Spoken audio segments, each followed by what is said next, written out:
स्वागत है आप सभी का स्टेट पीसीएस क्लासेस में डेली करंट अफेयर की सेशन में। तो आज हम 18 अप्रैल का जो है करंट अफेयर डिस्कस करने वाले हैं। तो आज का पहला क्वेश्चन क्या है और आज के सभी इंपॉर्टेंट क्वेश्चन हैं, तो थोड़ा ध्यान से देखिएगा। पहला क्वेश्चन है कि इंटरपोल की गवर्नेंस समिति की अध्यक्षता किसने संभाली है। तो इंटरपोल की पहले हम जो है फुल फॉर्म देख लेते हैं, इसका क्या होता है। तो इंटरपोल की फुल फॉर्म होता है इंटरनेशनल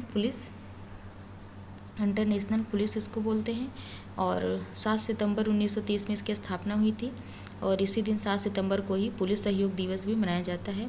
और इसका हेडक्वार्टर कहाँ पे है इंटरपोल का, तो ये जो है लियोन्स फ्रांस में है।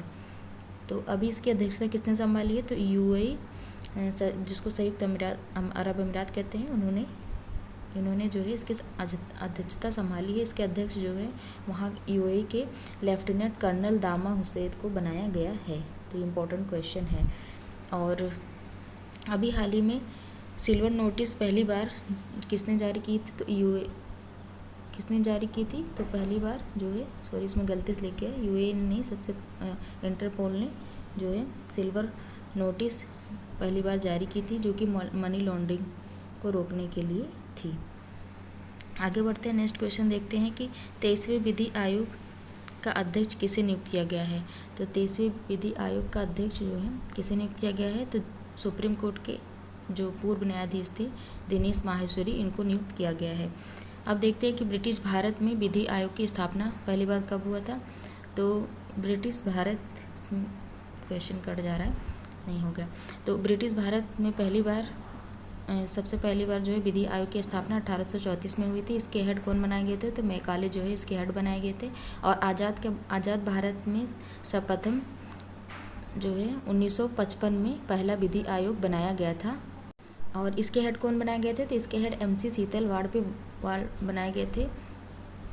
तो आप लोग याद रखिएगा। और अभी हाल ही में जो 22वां विधि आयोग थे, इसके अध्यक्ष कौन थे, तो ये ऋतुराज अवस्थी 22वें जो है विधि आयोग के अध्यक्ष थे।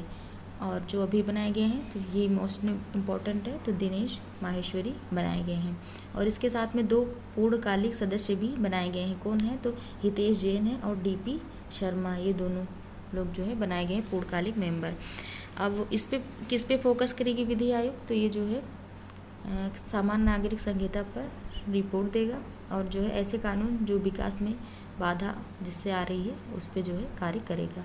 आगे बढ़ते नेक्स्ट क्वेश्चन देखते हैं कि पंचवटी एक्सप्रेस में देश का पहला ATM किसने प्रारंभ किया है, तो बैंक ऑफ महाराष्ट्र ने प्रारंभ किया है। ये जो पंचवटी एक्सप्रेस है, मुंबई से माड के मध्य जो है चलती है ट्रेन।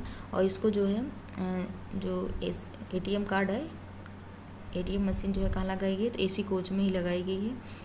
और रेल मंत्री ने कहा है कि ATM जो है ऑन व्हील्स होगा, इसका नाम दे दिया है। इस टर्मोलॉजी पर पूछ लेता है क्वेश्चन। और ATM ऑन व्हील्स किसने कहा है, तो अश्विनी वैष्णव ने ATM जो पंचवटी एक्सप्रेस में लगाया गया इसके लिए कहा है। और ATM के जनक कौन थे, तो ATM के जनक जॉन शेफर्ड बैरन जो है ATM के जनक है, जो कि इंग्लैंड से थे। आगे बढ़ते नेक्स्ट क्वेश्चन देखते हैं कि वित्त वर्ष 2024-25 में भारत की कुल निर्यात में किस उत्पाद में सर्वाधिक वृद्धि हुई है। तो निर्यात में सर्वाधिक वृद्धि किस में हुई है, तो पहले नंबर पर कॉफ़ी में हुई है, दूसरे नंबर पर तंबाकू में, तीसरे नंबर पर इलेक्ट्रॉनिक सामान में हुई है। अब देखते हैं कि 2023-24 में निर्यात वस्तु एवं सेवा कि जो है कितना बिलियन है, तो 820.93 बिलियन डॉलर का जो है निर्यात किया गया है। आगे बढ़ते हैं और नेक्स्ट क्वेश्चन देखते हैं कि केंद्र राज्य संबंधों की समीक्षा के लिए बुरियन जोसेफ समिति किसने गठित की है। तो ये जो है तमिलनाडु सरकार ने बुरियन जोसेफ समिति जो है गठित की है। और इसके पहले भी तमिलनाडु जो है राजमन्ना राय, जो कि सबसे पहला आयोग बना था केंद्र राज्य संबंध के मामले पर, तमिलनाडु सरकार ने ही 1969 में इसके जो है गठित किया था ये समिति। और ये भी केंद्र राज्य संबंध पर था। उसके बाद में सरकारी आयोग आया जिसके थ्रू जो है केंद्र राज्य संबंध को जो है बनाया गया था। उसके बाद पुंछी आयोग आया था, कब, 2007 में आया था। इसमें कुछ और रिफॉर्म्स दिए गए थे, सरकारी आयोग में कुछ दिए थे। अब देखते हैं कि केंद्र राज्य संबंध जो है किस भाग और किस आर्टिकल में है संविधान के। तो केंद्र राज्य संबंध जो है भाग 11 में है और आर्टिकल 245 से 263 के बंद जो है इसमें अनुच्छेद दिया गया है, तो आर्टिकल दिया गया है। तो ये बहुत ही इंपॉर्टेंट क्वेश्चन हो जाता है कि अभी हाल ही में केंद्र राज्य संबंधों की समीक्षा के लिए बुरियन जोसेफ समिति बनाई गई, ये किससे संबंधित है, ये पूछा जा सकता है। तो ये जो है केंद्र राज्य संबंध से संबंधित है और तमिलनाडु सरकार ने बनाई है। तो इसके पहले भी क्या बना चुकी है तमिलनाडु सरकार कोई जो है केंद्र राज्य संबंध पे आयोग, तो हाँ राजमन्नार आयोग बना चुका है, आयोग का जो है बना चुका है पहले भी। तो ये बहुत ही इंपॉर्टेंट है क्वेश्चन मुझे लगता है, और आप लोग इसको बहुत अच्छे से पढ़ लीजिए। इसका स्टैटिक पोर्शन भी थोड़ा देख लीजिए, क्योंकि जब करंट में चीज़ें रहती है तो स्टैटिक पोर्शन पूछ ही लेता है। तो सरकारी आयोग 1983 में बना था, और उसके बाद पूंजी आयोग 2007 में बना था। आगे बढ़ते हैं, नेक्स्ट क्वेश्चन देखते हैं कि 14 अप्रैल को डॉक्टर भीमराव अम्बेडकर दिवस किसने घोषित किया है। तो न्यूयॉर्क ने जो है 14 अप्रैल को डॉक्टर भीमराव अम्बेडकर दिवस को घोषित किया है। और इस बार डॉक्टर बी आर अम्बेडकर की कौन सी जयंती मनाई गई, तो 135वीं जयंती मनाई गई है, नंबर की जयंती मनाई गई है। इनका जन्म महू मध्य प्रदेश में हुआ था।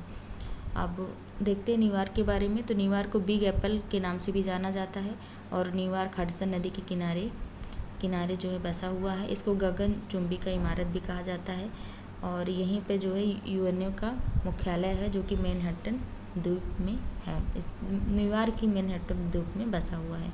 आगे बढ़ते हैं और नेक्स्ट क्वेश्चन देखते हैं कि देश का पहला भारतीय रचनात्मक प्रौद्योगिकी संस्थान IICT कहाँ प्रारंभ हुआ। तो ये जो है मुंबई में प्रारंभ हुआ है, और इसका उद्देश्य है कि जो एनिमेशन पे जो वीडियोस बनती हैं, गेमिंग, विजुअल इफेक्ट इसमें डालना, ये जो है रचनात्मक कार्य जो है किया जाएगा। ये मुंबई में इसका जो है स्थापित किया गया है, भारतीय रचनात्मक प्रौद्योगिकी संस्थान।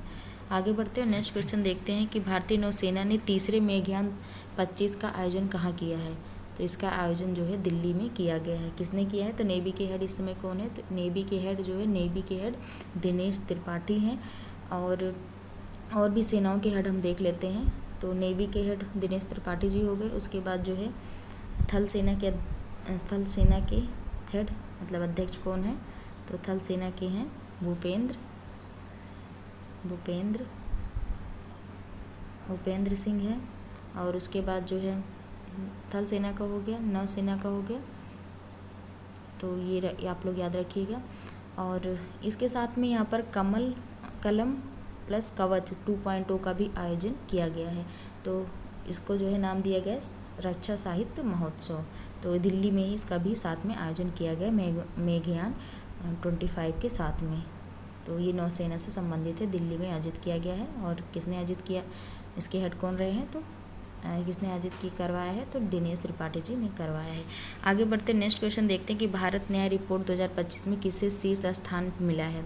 तो भारत न्याय रिपोर्ट आई है जिसमें कर्नाटक को शीर्ष स्थान कर्नाटक राज्य को मिला है। और बॉटम पे कौन कौन सा है, तो बॉटम पे देख लीजिए पश्चिम बंगाल, उसके बाद यूपी का नंबर आ गया, उसके बाद उत्तराखंड है, और उसके बाद जो है राजस्थान है। झारखंड के बाद राजस्थान है, झारखंड है, उसके बाद राजस्थान है।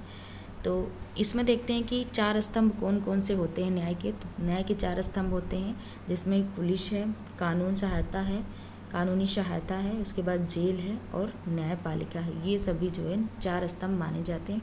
भारत मतलब न्याय के 4 स्तंभ माने जाते हैं। तो इसमें शीर्ष स्थान पे कौन है, तो कर्नाटक है, याद रखिए। क्योंकि जो साउथ के जैसे कि केरल हो गया, तमिलनाडु हो गया, और ये कर्नाटक, तो महाराष्ट्र, ये सभी जो है अधिकतर शीर्ष स्थान पे आते हैं साउथ के जितने भी राज्य, किसी न किसी उसमें। तो आप लोग याद रखिएगा, नहीं तो भूल जाएंगे। तो ये कर्नाटक है, ये याद रखिएगा, नहीं तो तमिलनाडु ऑप्शन दे देगा, महाराष्ट्र देगा, तो याद रखिएगा। आगे बढ़ते हैं, आज का लास्ट क्वेश्चन देखते हैं क्वेश्चन का कि फीडे महिला विश्व चैंपियनशिप 2025 का ताज किसने जीता है। तो ये जो है कहाँ की हैं, तो जिऊ वेनजू, जो कि चाइना से हैं, चीन से हैं, इन्होंने जीता है। और ये इसका होस्ट जो है चाइना ने ही किया था, चीन ने ही किया था, संघाई में हुआ था। फीडे महिला विश्व चैंपियनशिप 2025 का ताज जो है जिऊ वेनजू ने जीत लिया है। आगे बढ़ते हैं और आज का शॉर्ट न्यूज़ देखते हैं कि जम्मू कश्मीर के मुख्यमंत्री उमर अब्दुल्ला ने स्वास्थ्य सेवा के लिए ई-सेहत ऐप किया लॉन्च। तो ये सभी आज के इम्पोर्टेंट क्वेश्चन रहे। तो आप सभी ऐसे ही वीडियो देखते रहिए डेली, बिल्कुल स्किप मत करिए, क्योंकि ज़्यादा बड़ी वीडियो भी नहीं रहती है। और ऐसे आप देखते रहेंगे तो आपकी जो है आने वाली परीक्षाओं के लिए बहुत ही अच्छा जो है आप लोग कर पाएंगे। अभी मैं कल जो है इसका पेपर देख रही थी, डिस्कस कर रही थी। अभी असिस्टेंट प्रोफेसर का एग्ज़ाम हुआ है जिसमें कि 30 क्वेश्चन जीएस से पूछा गया, जीएस प्लस करंट अफेयर। तो इसमें ऐसा नहीं कि तुरंत का ही करंट अफेयर पूछा गया है, तो आप कंटिन्यू देखते रहेंगे। इसमें पूछ लिया है कि 2000, इसमें ऐसा क्वेश्चन पूछा है जो अभी पूछा गया है, इसमें 30 क्वेश्चन ही रहते हैं जीएस के, लेकिन पूछा है कि जब कोविड आया था 2020 में 19 में, तब जो है इसमें किस किस भाग में, जैसे उसमें उद्योग ऑप्शन था, उद्योग था, और कृषि, मतलब सीक्वेंस से लगाना था कि सेवा क्षेत्र में किस किस क्षेत्र में मतलब गिरावट देखी गई थी सबसे ज़्यादा। तो सबसे ज़्यादा जो है उद्योग क्षेत्र में देखी गई थी, और उसके बाद जो है किस में देखी गई थी, उसके बाद सेवा क्षेत्र में था, और उसके बाद में लास्ट में कृषि क्षेत्र, क्योंकि आप लोगों ने सुना होगा कि कृषि अच्छी हुई थी, तो इसलिए जो है आप लोग ऐसे क्वेश्चन उसमें पूछे गए थे। तो अगर आप ऐसे हमेशा अगर देखते रहेंगे तब भी करंट अफेयर से रिलेटेड करके स्टैटिक पोर्शन भी पूछे जाते हैं, और बहुत सारे क्वेश्चन थे। तो ऐसे हम देखें तो मतलब क्वेश्चन बहुत अच्छे थे। तो डेली करंट अफेयर पढ़ने से ये सब चीज़ें सही होती हैं, क्योंकि इसके साथ में स्टैटिक पोर्शन भी रहता है। तो आप लोग ऐसे वीडियो को देखते रहिए। वीडियो देखने के लिए बहुत बहुत धन्यवाद।